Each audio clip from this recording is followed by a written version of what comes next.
दोस्तों, आपने हॉन्टेड जंगल के पार्ट 1 में देखा था कि कैसे सुनीता नाम की एक लड़की पैसों की कमी की वजह से अपना पढ़ाई बीच में ही छोड़ देती है। सुनीता के पापा खेती करके अपना घर चलाते थे, लेकिन सुनीता के पापा जिस जमीन पर खेती करते थे उसी जमीन के ऊपर कई लोगों का नजर था। एक रात सुनीता के घर में एक अनजान आदमी आग लगा देता है।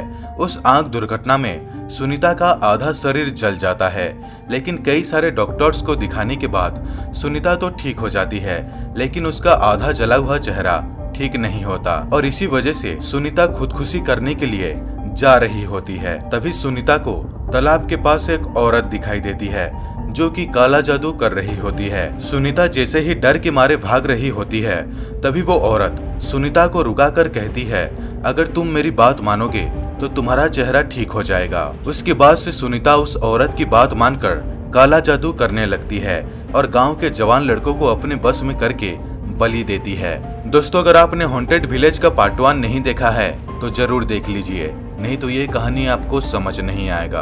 अब आगे।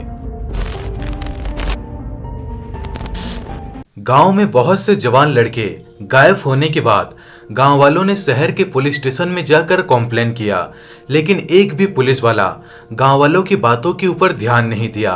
गांव वाले धीरे धीरे सुनीता के ऊपर शक करने लगते हैं, क्योंकि सुनीता दिन ब दिन और भी सुंदर होती जा रही थी। एक रात जब सुनीता जंगल की तरफ काला जादू कर रही होती है, तभी गांव का एक व्यक्ति सुनीता को देख लेता है।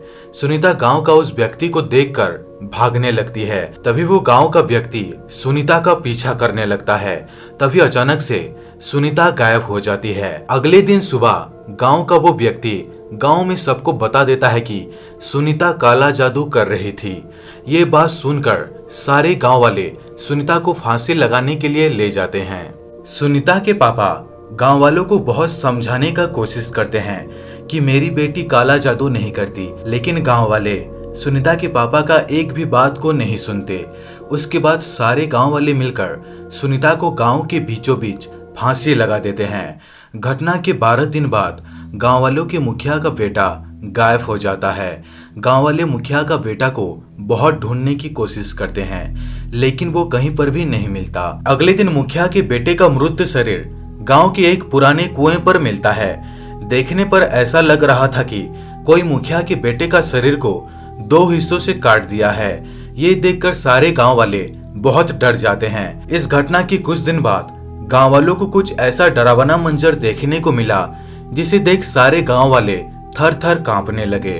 रात के करीब 2 बजे गांव में सभी लोग अपने अपने घर में सो रहे होते हैं। तभी गांव में एक चुड़ैल आकर जोर जोर से चिल्लाते हुए खून मांगने लगती है।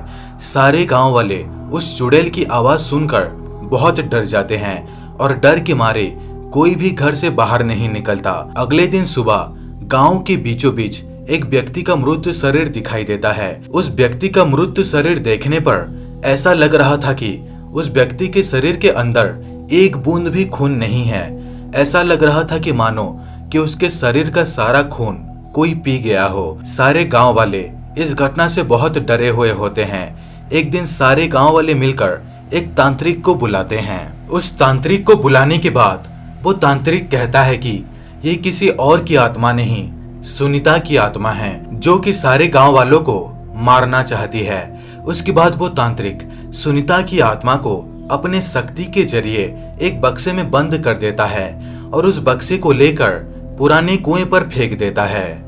लेकिन जब भी अमावस की रात होती है, तब कुएं के अंदर से एक आवाज सुनाई देता है। दोस्तों, ये स्टोरी कैसा लगा नीचे कमेंट करके जरूर बताना। दोस्तों, अगर वीडियो अच्छा लगा हो तो वीडियो को लाइक करें, शेयर करें और इस चैनल को सब्सक्राइब करना बिल्कुल भी ना भूलें। तो दोस्तों, मिलते हैं अगले वीडियो में, तब तक के लिए धन्यवाद।